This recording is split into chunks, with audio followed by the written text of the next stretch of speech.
Harley Pete Works here, coming to you once again with One Piece chapter 1165 entitled Echo. So, it appears that we were correct and Garp does have the voice of all things.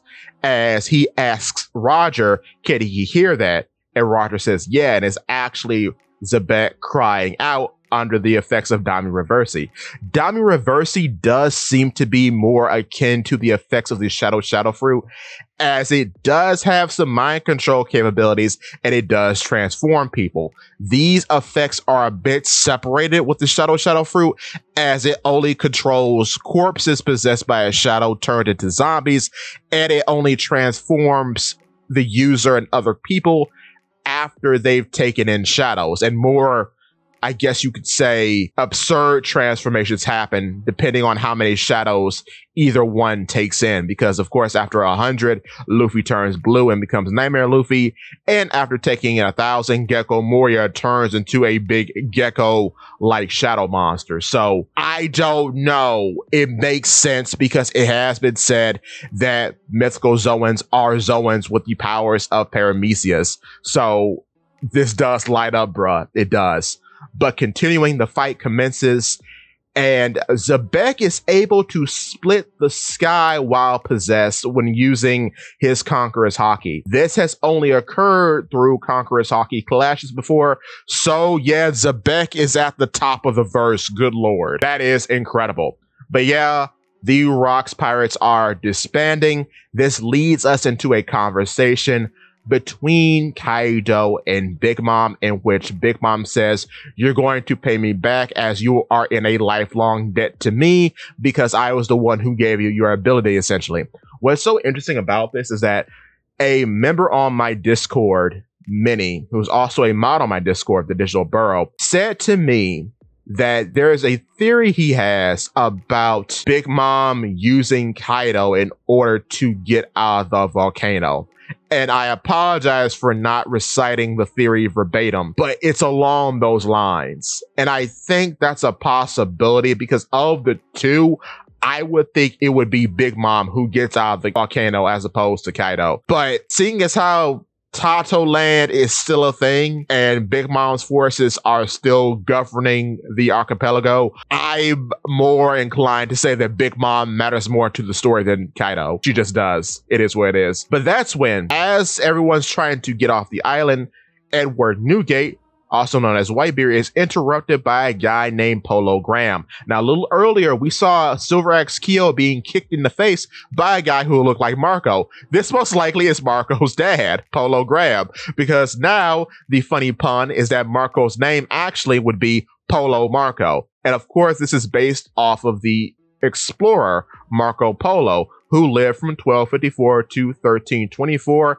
and he was a big explorer, he was a merchant, he was a writer, and he was famous for traveling through Asia along the Silk Road between 1271 and 1295, and then his adventures are chronicled in the Travels of Marco Polo and the Book of the Marvels of the World. So that's a cool historical reference there. It's not just a pool game, Marco Polo's an actual guy. Okay, that's cool. So, very interestingly now, we have a shot of Stussy, Gil Bastar, and Gansu. Gil Bastar is accompanied by a ghost. From the tongue sticking out, this most likely is a hollow fruit generated ghost. So Gil Bastar, the guy who comes from one of Oda's one-shots called Wanted, has the hollow fruit, which makes a lot of sense, actually, because in Wanted, he was accompanied by a ghost of a guy that he killed.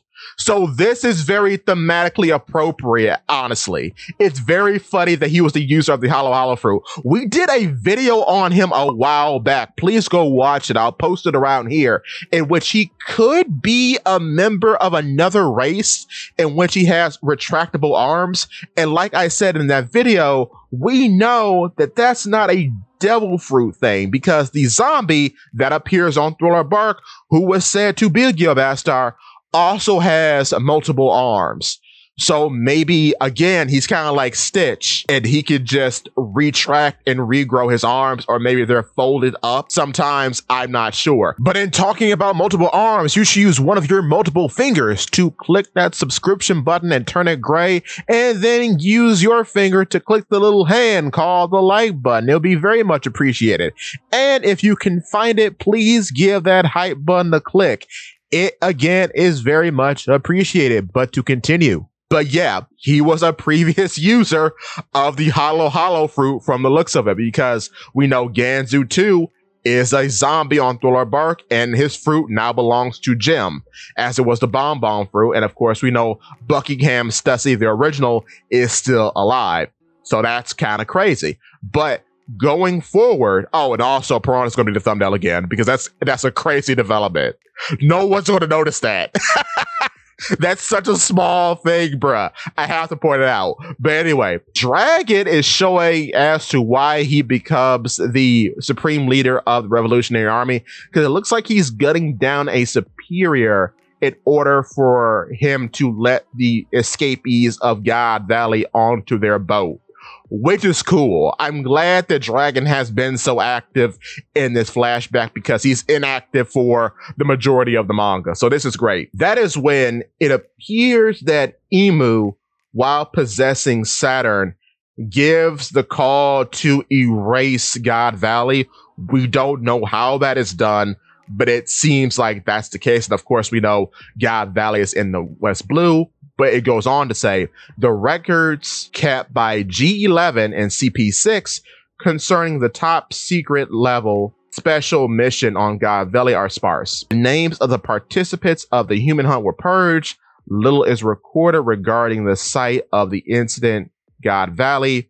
Information regarding the island's whereabouts, size, and population were also purged. The number of casualties remains unknown to this day. So, as that's being said, the second mountain of God Valley is being toppled. So it's completely unrecognizable in the present. And given that Gil Bastar has the Hollow Fruit, I'm still going to say we've done a video on this. We've done several videos on this, but this is one of them. That God Valley became Thriller Bark. I can't see it any other way. It makes too much sense to me, especially seeing as how Gil Bastar's corpse ends back up on Thriller Bark. And now the Hollow Fruit, technically, too, it's up on Thriller Bark with being in the possession of Perona. That's crazy to me. But through the exchanges of Garp and Roger, some very interesting lore comes into play. Because Roger says, did you know the government had ties to that black monster, talking about Emu? Seems like an affront to justice. And Garp agrees. Roger says, if you want to leave the Navy, you should join us. And Roger is met with a decline by Garp, as he says, no, if I quit, who protects the Marines? So he's the only guy really upholding the values of the Marines at this point. That is interesting, because from this, I think, yeah, he did put two and two together and recognize that, oh, we are working for Satan. Oh, no. So this is some cool character development for Garp. And then that's when Roger says, it's all about the mask, Garp. And then Garp asks, what are you talking about? And this is where the interesting point comes in, because Roger then says, Armored Haki can normally counter Devil Fruit abilities. And I'm using Conqueror's Haki coding to boot. So I don't know if it was brought up during the Kaido fight, but Conqueror's Haki coding is a thing, apparently. We'll see if this changes later on, but right now, that seems to be the case, because I don't think you can mistranslate this. Then Garp says, it's because he's also using Conqueror's Haki to guard himself. It's not a surprise we cancel each other out. If we don't overcome that, the damage won't go through. So you could use Conqueror's Haki coding to attack and defend, which is more or less what was going on in the Kaido fight. So this is very interesting. And it makes sense too that Garp would know, because it was said either in a Viver card or an SBS a while ago that it's just him and Sengoku that can use Conqueror's Haki in the Marines, which is a very interesting setup considering Sakazuki and Kizaru and all of them. So yeah, I wonder if, like, Kuzan, now that he's not a Marine, is he going to develop further, especially after fighting Garp? That's something to think about. And I wonder why that's the case. Because it's interesting now that even when being possessed by Emu, Zebek can still use Conqueror's Haki. So it's weird that a lot of Marines just don't have the ability to use Conqueror's Haki. I wonder, is that because they don't have ambitions of a king or what have you? It's super interesting. But maybe the reason why Garp can use it is because he's seen the truth or was aware that the organization he worked for was more than it seemed. So he wanted to just carve his own path, which is why he never took on any promotions after ascending to the level of Vice Admiral. So maybe he always knew just based off of principle, or saw that if he ranked higher, it would start to strangle his freedoms as a Marine in the world, and he couldn't do what he wanted, like going after Roger and Zebek. Maybe not, but based on what we know, it might have just been tied to his freedoms in the organization. And now, after the God Valley incident, he's aware that he works for the devil, and now he super doesn't want to be a part of anything going on in the upper echelons of the Marines, based on what we know. But yeah, moving forward, they basically say they got to put their all into their next strike, as to say they're going to channel all their mass into it. And if it doesn't connect, that will be the end of them all. And as they talk, they can hear Zebek's frustration through the voice of all things. And that is when we have a cool dual attack. Ace is mentioned here because Roger's attack is called the Shinto deity of fire, Ace. And then Garp's attack is Aphinium Explosion, which is just Gum Gum Gatling with Haki. Garp's attack is just Gum Gum Gatling, bruh.